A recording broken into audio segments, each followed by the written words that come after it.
PF 대출 익히 아시고 계시는 것처럼 위기라고 제가 말씀을 드렸죠. 그런데 블랙스완, 우리가 익히 생각하지도 못한 곳에서 또 하나의 위기가 터진다. 예, 그게 블랙스완인데 블랙스완이 터진 거예요. 어디가 터졌느냐? 아직까지는 예, 현장 취재 수준이지만 이게 가면 갈수록 지식산업센터라고 이야기하는 곳 줄도산의 위험이 있다. 이렇게 예상하고 있습니다. 왜 그러냐고요? 그 단서가 있냐고요? 당연히 단서가 있습니다. 이 단서 보세요. 예. GL 메트로시티 향동 -P를 보세요. 지식산업센터거든요. 지식산업센터. 이 지식산업센터가 고양시에 있거든요. 이 지식산업센터. 고양시 덕양구에 있는데 이게 -P가 붙었습니다. -P가 붙었다는 건 여러분 분양가보다가 떨어뜨려서 지금 매물을 내놓는다는 뜻이 되는 건가요? 심각하죠. 예, 분양가보다도 예, 더 떨어뜨려서 내놓는다. 그것도 4천만 원에서 1억까지 내놓는다고 합니다. 4천만 원에서 1억까지. 문제는 GL 메트로시티 향동만 이런 게 아니에요. 예, 지금 보시면 예, GL 메트로시티 향동도 있지만 현대 크러스터 3차 하남 미사에도 있습니다. 여기도 -P가 붙었는데 2천만 원에서 이게 3천만 원까지 마이너스가 붙었습니다. -P가. 여러분 지식산업센터가 제가 있는 곳이 지식산업센터거든요. 이게 굉장히 혜택이 많습니다. 혜택이 굉장히 많습니다. 왜냐하면 이게 아파트형 공장이라는 쉽게 말하면 도시형 공단이라고 이야기할 수가 있거든요. 예, 그렇기 때문에 이게 말입니다. 대출을 많이 해줘요. 내가 직접 입주를 한다고 하면요. 심지어 대출을 90%까지 해주는 게 지식산업센터입니다. 내가 직접 예, 입주 안 한다고 하더라도요. 대출을 70에서 80%, 70%는 거의 없고요. 대부분 80% 가까이 해주는 게 지식산업센터의 핵심입니다. 그러니까 많은 사람들이 이자가 쌀 때 지식산업센터에 등록을 하고 분양을 받았던 거예요. 그런데 이게 문제가 생기기 시작했죠. 왜 문제가 생기기 시작했느냐. 당장 말입니다. 금리가 오르기 시작해요. 금리가 오르기 시작했고요. 게다가 분양까지 공급까지 늘어나기 시작했습니다. 2020년부터 시작해서 2023년 7월 현재까지 보면 2년 반 새 24.3%나 늘어났고요. 전국의 지식산업센터가 151개가 늘어났습니다. 2020년만 하더라도 622개였거든요. 2023년 7월에는 773개가 된 거예요. 151개가 늘어난 거예요. 엄청나게 늘어났죠. 세금 혜택이 주죠. 대출 많이 해주죠. 그러니까 너도 나도 이거 해야 되겠다. 그 생각을 하면서 많은 사람들이 지식산업센터에 돈을 집어넣은 것도 사실입니다. 그러니까 공급가행이 된 거예요. 공급가행이 된 데다가 여기에다가 말입니다. 대출금리까지 올라가니 어떻게 되겠습니까? 그 충격의 돈은 커질 수밖에 없겠죠. 그럼 가격은 떨어질 수밖에 없습니다. 가격은. 그러다 보니까 말입니다. 이렇게 -P가 붙는 거고요. -P에서 끝나지가 않습니다. -P에서 끝나면 다행인데요. 계약 해지까지 엄청 일어납니다. 당장 말입니다. 안양 더리버 디하우트라는 데가 이게 이미 입주하지 않았는데 계약금 포기한 매물이 나왔고요. 우성 테크노파크 수원 정자도 마찬가지입니다. 광교 더 퍼스트도 마찬가지예요. 계약금을 포기하는 그런 사태까지 벌어지고 있으니 이게 시장에는 충격이 될 수밖에 없겠죠. 문제는 여러분 여기에서 끝나지 않습니다. 여기에서 끝나면 다행인데 여기에서 끝나지 않고요. 더 심각한 사태가 지금 벌어지고 있다는 사실이에요. 무슨 사태가 벌어지고 있느냐. 여러분 대부분 인허가 받은 데도 있을 거 아니에요. 지식산업센터 짓겠다고.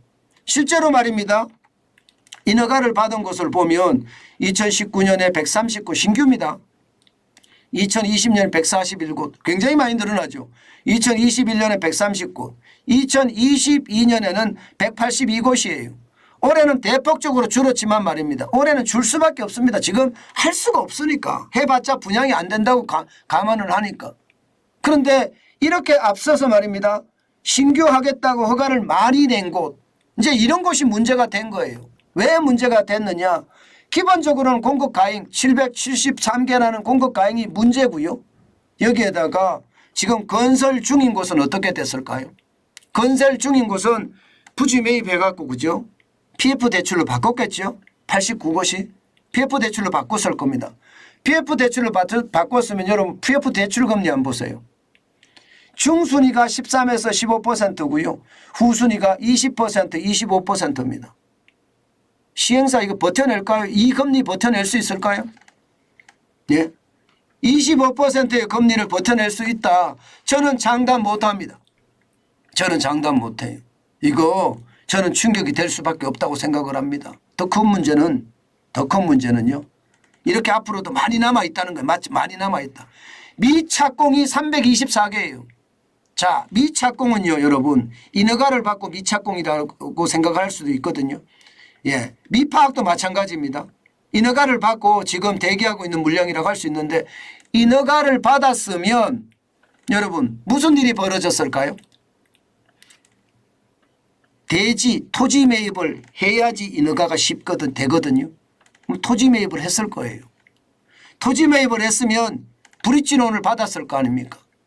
일반적으로 관리형 토지 신탁이라고 하는 새마을 공고에 있는 그런 브릿지론 말입니다. 그러면 브릿지론을 미착공 324곳 미파악이 된 328곳 이건 파악을 제대로 안 되는 곳이에요. 한국산업단지공단에서도. 예, 이것까지 합친다면 여러분 이자 감당할 수 있을까요? 이자 감당할 수 있을까요? 못합니다. 지금 이대로라면 못해요. 예, 지금은 여기에 대한 정확한 말입니다. 대출이 얼마가 됐고 예, 그리고 연체가 얼마가 되고 잘 알지는 못해요. 예, 아직까지 구체적으로 나오지는 않았습니다. 그런데 나올 가능성이 커지고요. 지금 여기에 브릿지론과 PF 대출 이 두 개를 합쳤을 때 금액이 아마 상당할 거라고 생각을 합니다. 상당할 거라고. 보통 말입니다. 보통 하나 짓는다 그러면 아무리 못해도 1,000억 원 들어간다고 봐야 되잖아요.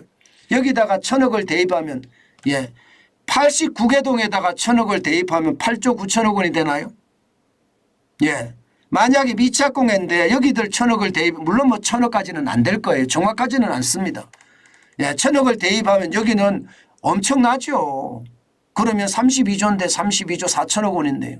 미파악도 32조 8천억 원이 되고 물론 규모에 따라서 다 다르기 때문에 1,000억까지는 안 될 수는 있으나 굉장히 크게 규모가 될 거라는 건 짐작이 되시죠. 여기에다가 지금 말입니다. 계약 파기가 많이 나오면 거기에 대한 충격파는 더 커지겠죠. 지금 그렇게 읽힙니다. 자칫 잘못하면요. 사업을 포기하는 게 문제가 아니에요.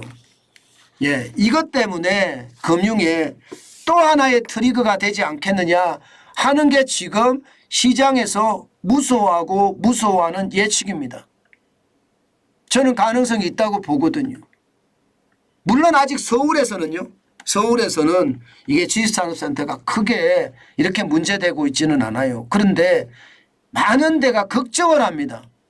지식산업센터를 분양을 받았는데 예, 또 여기가 문제가 생긴다면 어떡하나 하는 그런 두려움 분명히 있는 것도 사실입니다. 저는 이제 사무실을 옮겨야 되는 이 계속해서 예, 월세를 올려달라고 이야기하기 때문에 그것도 10% 20%씩 올려달라고 하기 때문에 지금 옮겨야 되는 그런 시기이긴 하지만 제가 안 옮기는 이유도 바로 이런 이유예요. 예, 시장을 보니까요 계속 떨어지게 생겼어요. 그렇다고 지금 옮겨가면 또 다른 일이 벌어질 텐데 그 추가 비용을 감당하지 못하기 때문에 제가 움직이지 않는 거거든요. 분명히 저의 시기가 올 거라고 저는 생각을 하기 때문에 기다리고 있는 겁니다. 저는 매주 현장에 나가서 사무실을 알아보면서 임장을 합니다. 그러면서 시장을 계속 보고 다니는데 지금 상황이 진짜 좋지 않은 게 현실이다. 저는 여러분에게 그렇게 말씀드리겠습니다. 결국 말입니다. 지식산업센터가 또 하나의 블랙스완이 될까 두렵다 뭐 이런 생각 여러분들도 많이 드시죠. 저도 그렇게 생각이 듭니다. 자칫 잘못하면 말입니다. 지식산업센터가 또 하나의 부동산 PF 대출의 시한폭탄이 된다. 그런 뜻입니다.